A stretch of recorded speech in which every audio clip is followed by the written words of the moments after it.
আসসালামু আলাইকুম প্রিয় শিক্ষার্থীরা, জাগরিকে আজকে আমি আলোচনা করব ষষ্ঠ শ্রেণীর বার্ষিক পরীক্ষার মান বন্টন নিয়ে। শিক্ষার্থীরা, এর আগের ভিডিওতে আমি ষষ্ঠ শ্রেণীর বার্ষিক পরীক্ষার জন্য বাংলা, গণিত, ইতিহাস ও সামাজিক বিজ্ঞান এরকম কয়েকটি বিষয়ের মান বন্টন এবং সংক্ষিপ্ত সিলেবাস আলোচনা করেছি। তোমরা যারা সেই ভিডিওগুলো দেখোনি তারা দেখে নিবে। আর আজকের এই ভিডিওতে আমি আলোচনা করব বার্ষিক পরীক্ষার ষষ্ঠ শ্রেণীর ইসলাম শিক্ষা এই বিষয়ের প্রশ্নের মান বন্টন এবং সংক্ষিপ্ত সিলেবাস নিয়ে। শিক্ষার্থীরা, এই হচ্ছে তোমাদের ইসলাম শিক্ষার প্রশ্নপত্রের কাঠামো এবং নম্বর বিভাজন। তোমাদের ইসলাম শিক্ষার জন্য বহু নির্বাচনী প্রশ্ন থাকবে 10টি। এই 10টির মধ্যে 10টির উত্তর তোমাদের করতে হবে।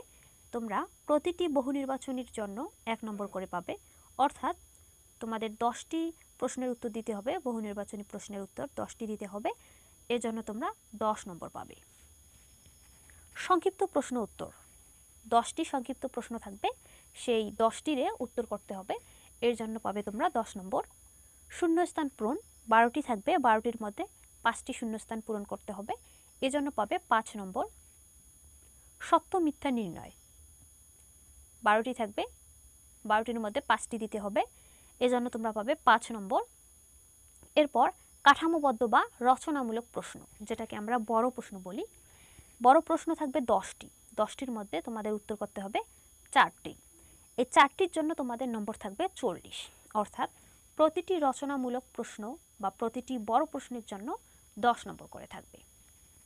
এরপর শিক্ষণকালীন মূল্যায়ন 30, এই মোট হচ্ছে 100 নম্বরের পরীক্ষা। তোমাদের ইসলাম শিক্ষা পরীক্ষা হবে 100 নম্বরের।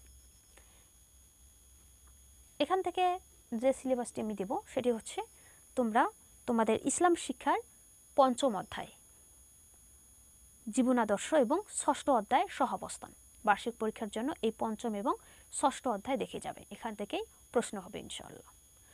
তো শিক্ষার্থীরা, আজকের ভিডিও আর লম্বা করছি না, আজ এখানে শেষ করছি।